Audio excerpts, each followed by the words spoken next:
Hi, students, let's get started with the subject Social Science, Chapter 9.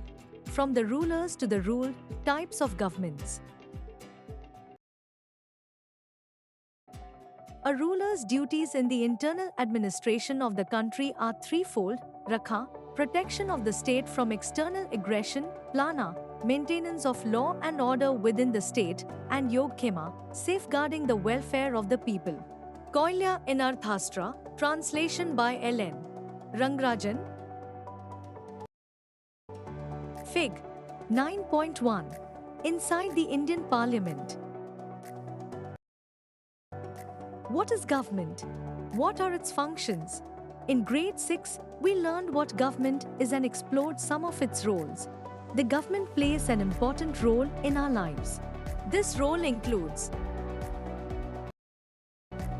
1. Maintaining law and order in society. 2. Ensuring peace, stability, and security for the people. 3. Managing relationships with other countries. 4. Taking care of national defense. 5. Delivering essential goods and services, education, healthcare, infrastructure. 6. Managing the economy and economic activities. 7. Working for the welfare and improving people's lives. In grade 6, we learned that India has a democratic form of government. Like India, many countries have a democratic government, but some countries have other forms of governments. Even all democratic governments are not exactly the same. In this chapter, we will learn about various forms of government, how they differ from each other, and how they function. Think about it, the school example helps us to understand the concept of representation and how it works. However, the Students' Committee is different from parliamentary and legislative committees, as class representatives in a school are quite different from members of parliament, MPs, and members of the Legislative Assembly, MLAs. What are these differences?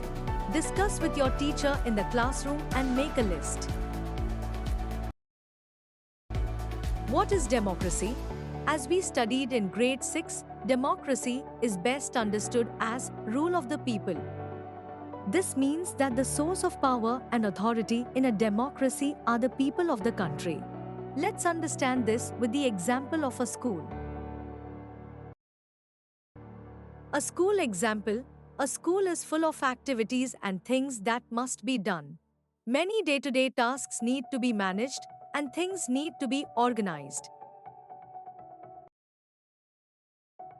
For example, there are timetables to be made and followed, sports activities to be organized, food to be served during lunch time, also called the midday meal, utensils to be cleaned, speakers to be decided for the morning assembly, and activities to be arranged for no bag days.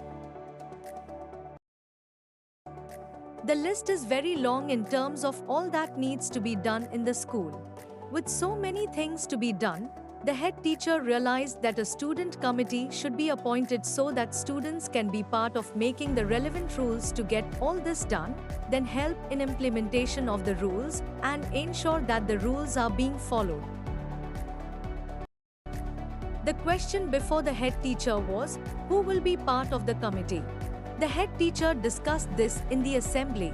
She proposed that it would be good if some students can take responsibility for these tasks. A student committee should be formed. Hearing this, the students got excited and started arguing. Nagma, students in grade 12 are the most senior. We will take care of everything. Shobha, but you will finish school in a few months. The students in grade 11 should take care of everything. Gurupreet, if the students of only one grade will take care of everything, then how will they know about the problems that other grades face? In this exciting situation, the students finally came to 3 options. Everyone in the school becomes part of the committee and takes responsibility. The head teacher chooses the students herself for the committee. The students choose their representatives through voting, and the chosen representatives become the members of the committee. The first method may seem appealing, but if every student in the school is part of the committee, it will be difficult to reach decisions and manage implementation effectively. In the second method, since the head teacher selects the students for the committee, many students will not have a role and won't have a way to ensure that their voices are heard regarding what they need and want. However, in the third method, students from each grade can choose one representative from among themselves, someone they believe will effectively advocate for their class's needs. This representative will serve on the committee, meaning that the student committee will consist of representatives from each grade. This approach is a democratic way to choose representatives and form a committee. Functions of government. Previously, we discussed the various roles that a government plays in our lives, similar to the responsibilities of a student committee in a school. Just like the school committee, a government must create necessary rules, implement them, and ensure that everyone follows these rules. These three responsibilities are known as the functions of government. The creation of rules is called the legislative function. These rules serve as the framework for running the country. The implementation of these rules and the administration of the country according to them is known as the executive function.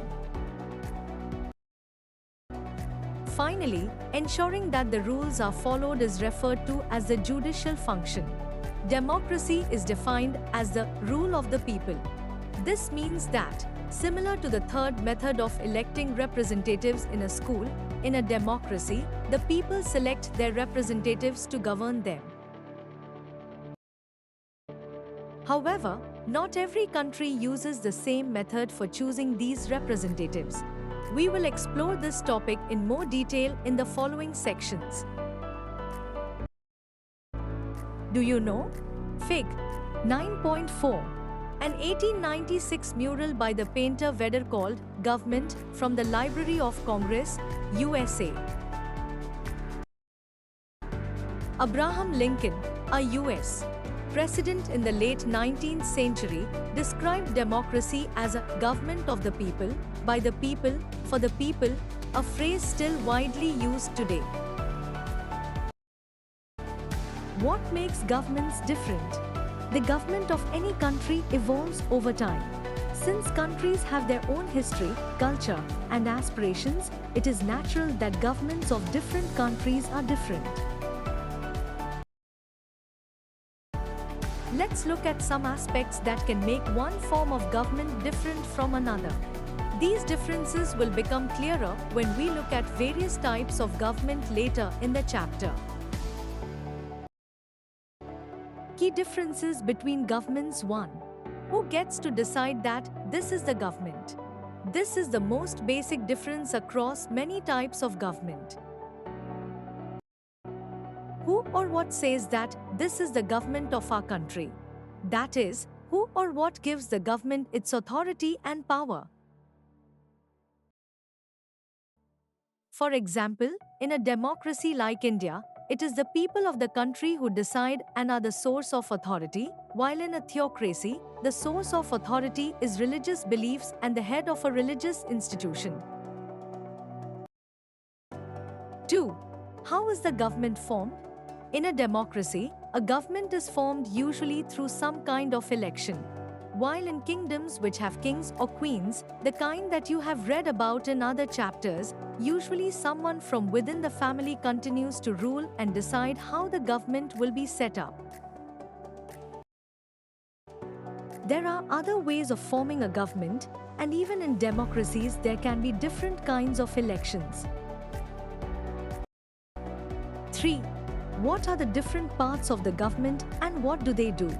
Any government has many parts and systems, and these vary across different types of government. For example, the three functions of government referred to earlier, legislative, executive, and judiciary, can be performed by totally independent bodies or by the same body. The system to decide how the government will work can be written down in a book of fundamental rules of the country called the Constitution, which is what happens in most democracies. Or it can be decided by the king or queen, as it happens in monarchies, governments of kings or queens. 4. What is the government working for? What goals is it trying to achieve? Governments are designed to work towards certain values and ideals. Some governments, like the Government of India, are designed to work towards equality and prosperity for all, while some other governments may be designed only for the prosperity of some families or groups. There are differences between different forms of government based on these four major aspects, but there could be other kind of differences. So, let us now look at some types or forms of government. Democratic governments around the world. Democracy is the most popular form of government in the modern world. In this part of the chapter, we will see that there are different kinds of democratic governments. Before we get into the differences, we should know that there are some fundamental principles of any democracy.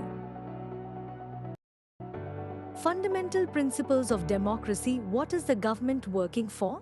What goals is it trying to achieve? Equality in a democracy means that every person has the right to be treated equally.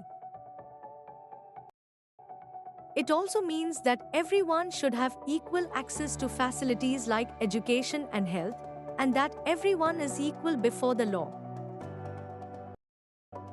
Freedom in democracy means that citizens have the right to make their own choices and express their opinions. Representative participation means that every person has a right to choose and elect their representatives. This is done through the process of elections. Elected representatives become a part of the legislature. Universal adult franchise grants every citizen, above a certain age, the right to vote to choose their representative. Right to equality, right to freedom of speech and expression, and right against exploitation are all provided and protected in a democracy. Independent judiciary ensures that every citizen's fundamental rights are protected and that laws are followed by the citizens and also by all the parts of the government. It is useful to remember that even these fundamental principles have evolved over time. For example, India provided universal adult franchise, meaning the right to vote in elections to all adults, from the very beginning of the Indian Republic in 1950. On the other hand, in Switzerland, women got the right to vote only in 1971. Clearly, the above principles are ideals. Not all democracies are able to put them in practice. But equally clearly, it is important for the citizens to keep these ideals in front of them. Different forms of democratic governments. Let us now understand the different forms of democratic governments around the world. 1. Direct democracy. This is a form of democracy where all the citizens of a country are directly responsible for all the rules, regulations, and functions. They participate in all the decisions directly. In contemporary times, some kinds of this form are followed in a few countries, like Switzerland. The limitation of this form of government is that it is very hard to carry out in practice, particularly in larger countries. Just as we saw in our school story, if everyone becomes a part of the committee, then decision-making and working on all tasks smoothly will be difficult. 2. Representative democracy. This is the form of democratic government in which the people elect their representatives through universal adult franchise, just like in India. In this form of democracy, the people do not directly govern, but the government is always accountable to the people. Elections are an integral part of representative democracy through which people can express changes in their choices as well. To accomplish this, elections happen in regular and fixed intervals of time. In India, we have general elections every 5 years, while in the United States of America they occur every 4 years. Don't miss out, as we stated in the beginning, democracies have evolved over time, and so have their characteristics. Even today, there are a lot of differences in the functioning of these democracies. It is useful to remember that when these countries adopted democracies, they may not have had all the principles of democracy as we understand them today. For example, effective universal adult suffrage in the UK happened in 1928 and in the USA by 1965. Most of the democracies today are representative democracies. But every democracy functions differently. Here are the two forms of representative democracy. A. Parliamentary democracy. In this form of government, the members of the executive are also part of the legislature. For example, in India, the Prime Minister and the Council of Ministers are also members of the Parliament. The Council of Ministers are accountable to the legislature and continue working as long as they have the confidence of the legislature. In India, the Council of Ministers can continue working while they have confidence of the Lok Sabha. In this form of government, people elect the legislature but not the executive. Selected members of the legislature become ministers. B. Presidential democracy. In this form of government, the executive works independently of the legislature. The president is elected by the people. The president does not need to have the confidence of the legislature for his or her position. In some countries like India, states within the country such as Rajasthan or Kerala have their own governments, but they are not completely independent. They are still governed by a larger national government, the Union Government of India. The different forms of democratic government have different structures. You can understand the basic differences from the table 9.1 on the facing page. What do these terms mean? Executive. The executive is the organ of the government which is responsible for implementing the law. But the process of its election is different in different countries. Legislature. The legislature is the body of the government which is responsible for making laws. It is known by different names in different countries. In India, it is called Parliament. In the USA, it is called Congress. In most democracies, it has two houses, the upper house and the lower house. Upper house and lower house. In most countries, the lower house is elected by direct voting and is generally more powerful than the upper house, which is formed either by election or nomination. These houses are known by different names in different countries. In India, the lower house is called the Lok Sabha and the upper house is called the Rajya Sabha. Separation of power means that the three organs of the government, legislature, executive, and judiciary, work independently and do not interfere in each other's functions.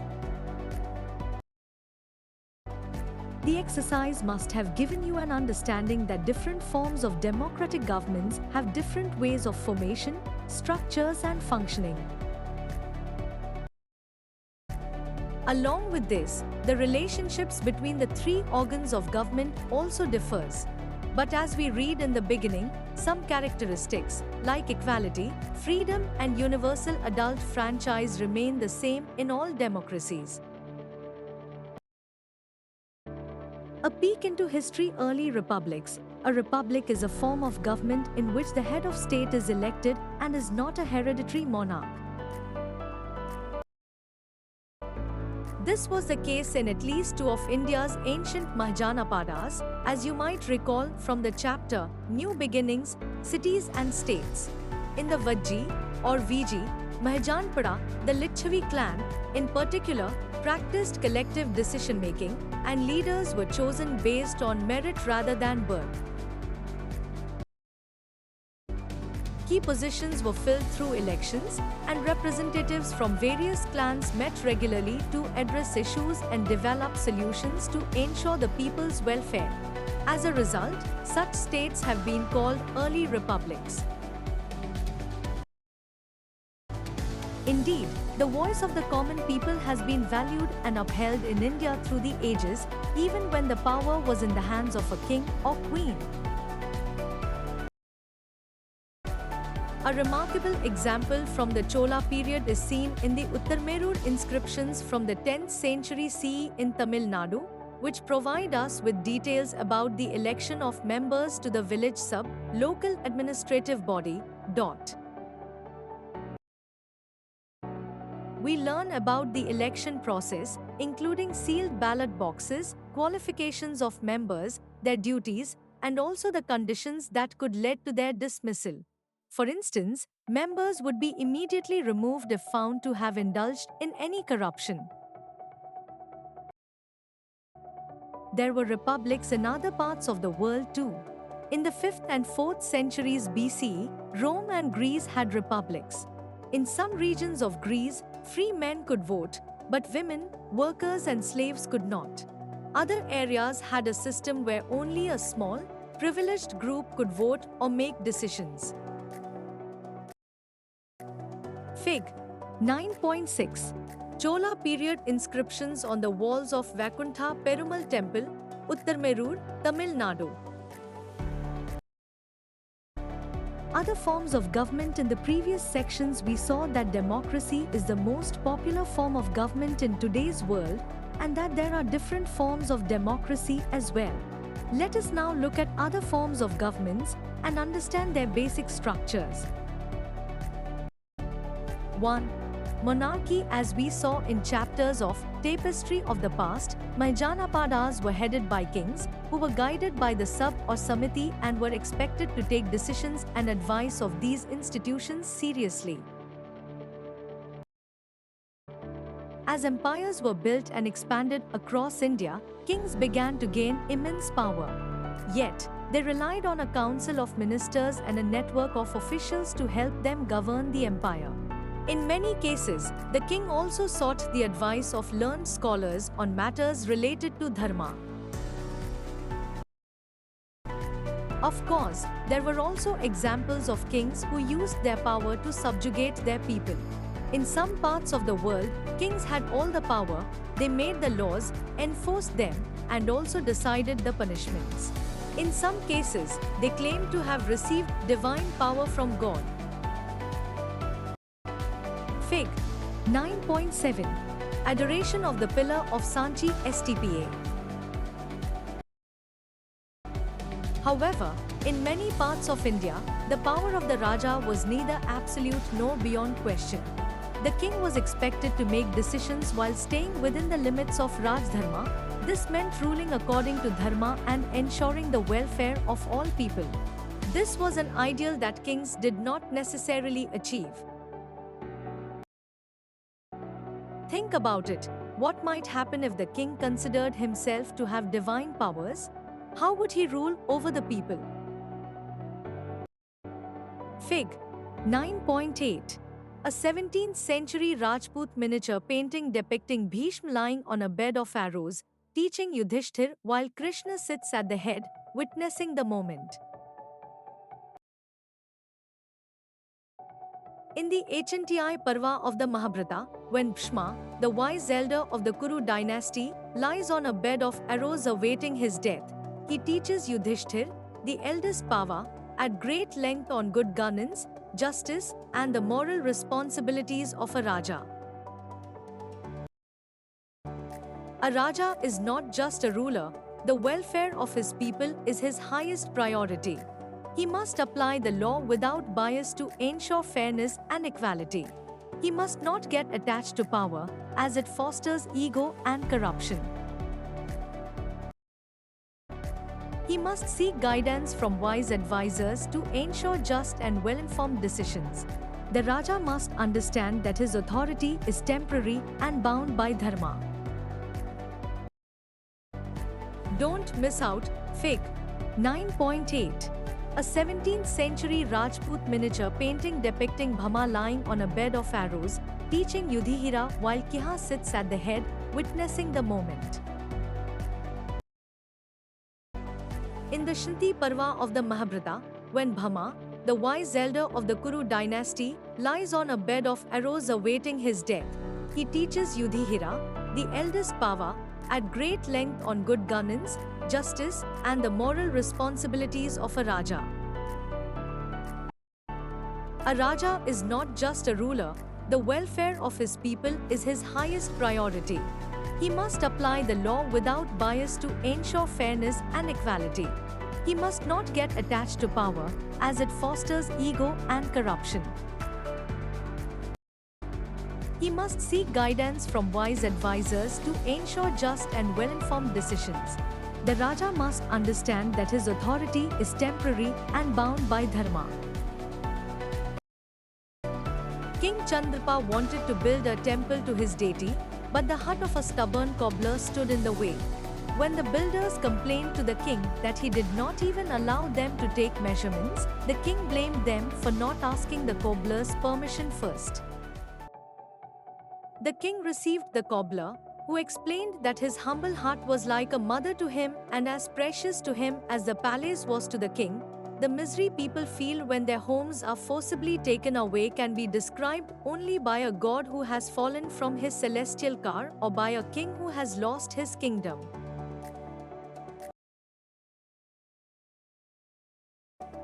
Nevertheless, the cobbler expressed his readiness to let go of his hut if only the king would come and respectfully ask for his permission, which the king did, giving him adequate money as compensation.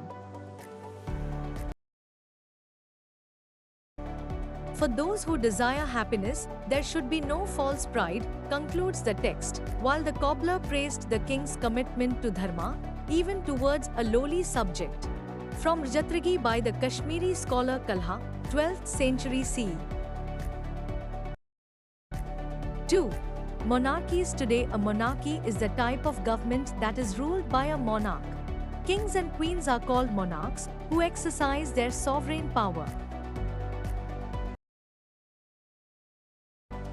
Monarchies are usually hereditary. Typically, the eldest son of the ruling monarch becomes the next king. Today we have two types of monarchy. A.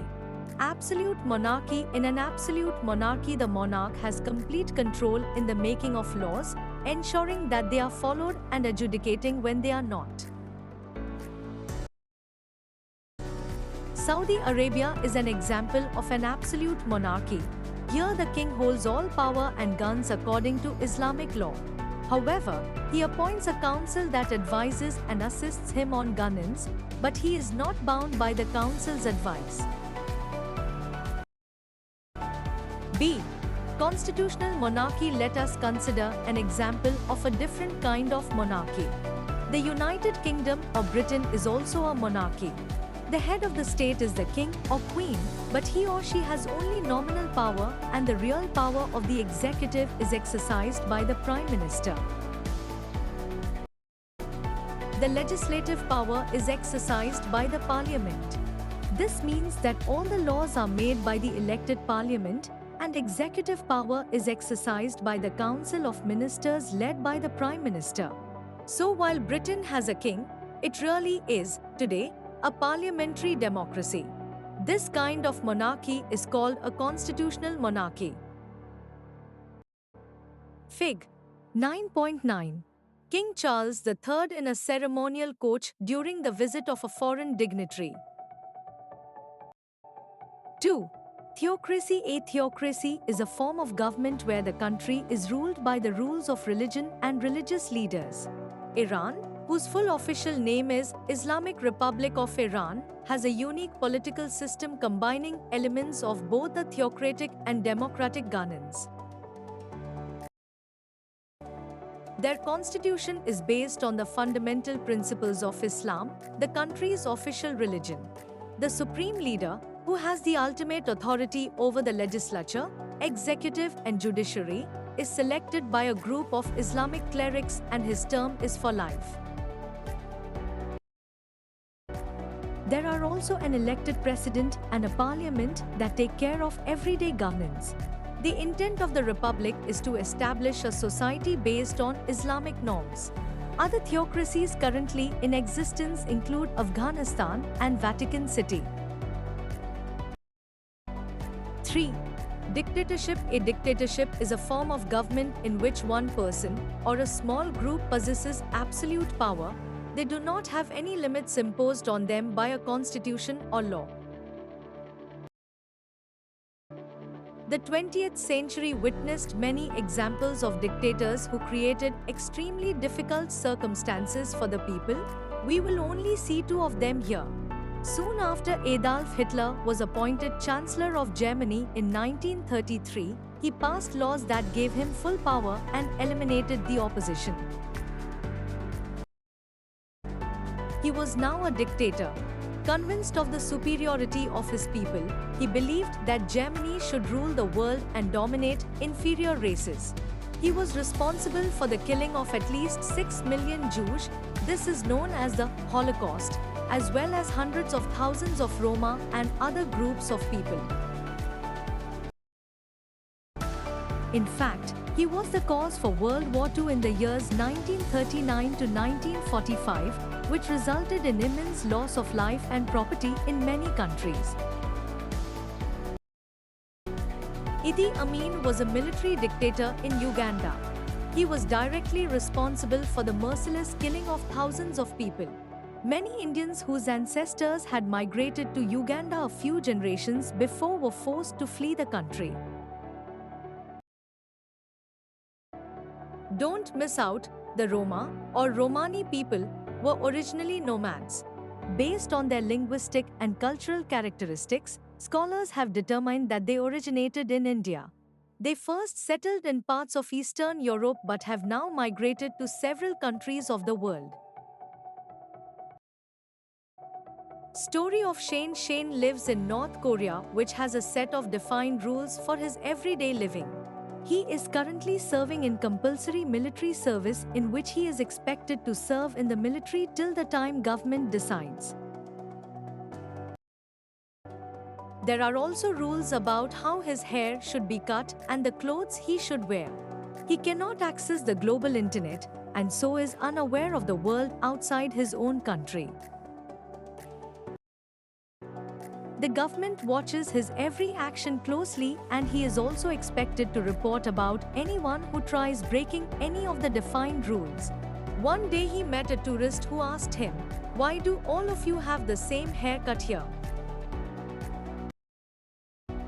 To this Shane responded, "We all want to explore new styles, but the government decides the way we should keep our hair." 4. Oligarchy. The word oligarchy is of Greek origin, where oligos means a few and with acute arch means to rule or command. It is a type of government where a small, powerful group makes all the important decisions. Usually they are wealthy families or influential people. In some places in ancient Greece, aristocratic families ruled as oligarchies.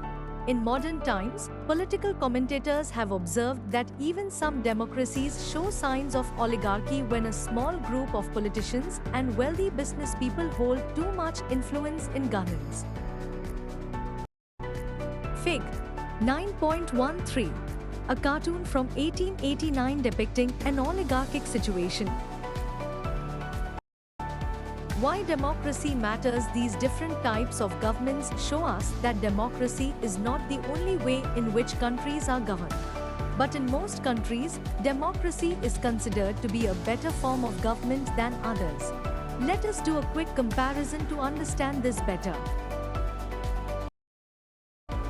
Table 9.2 Characteristics of different forms of government. You have read about different forms of government above and how the form of government defines the lives of its citizens. In the previous table, we could see that the representation of people's choices and rights varies across the different forms. In a genuine democracy, the people can lead their everyday lives in the way they want. They can choose what to speak, what to wear, what beliefs to follow, and how to express themselves.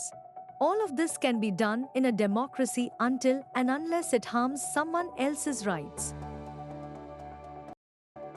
In a democratic government, the people choose their government. The government is accountable for protecting the rights of its people and is responsible for providing basic needs to its citizens. If the government does not perform its functions properly, the people can change their representatives through elections. This ensures that there is a constant check of what the government does. Thus, the values and ideals of the government in a democracy should focus on the well-being of all its people. Our country is a democracy, and you can see many of the features of a democracy in our lives every day. It is therefore no wonder that more than half of the countries in the world have adopted democracy and democratic forms of government. It is important to keep in mind, however, that even democracies have their problems. Issues such as corruption, wealth disparity, excessive control by a few over democratic institutions, erosion of the judiciary's independence, manipulation of information channels, and several more, can cause hurdles in achieving the ideals of democracy. What can we do as individuals and as a society to remain vigilant and minimize these issues and hurdles? Before we move on, government plays an important role in running a country. Different types of governments across the world have different answers to the following questions: who decides this is the government? What are the parts of the government and what do they do? Who or what is the government working for? What values and ideals should the government follow? The most popular form of government in the world today is democracy. Democratic governments across the world have variations, including direct democracy and representative democracy. There are two types of representative democracy: presidential and parliamentary democracy.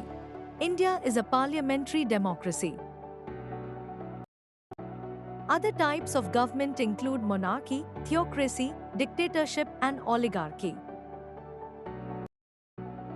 Democracy matters, but there are serious challenges to democracy that citizens need to remain vigilant about.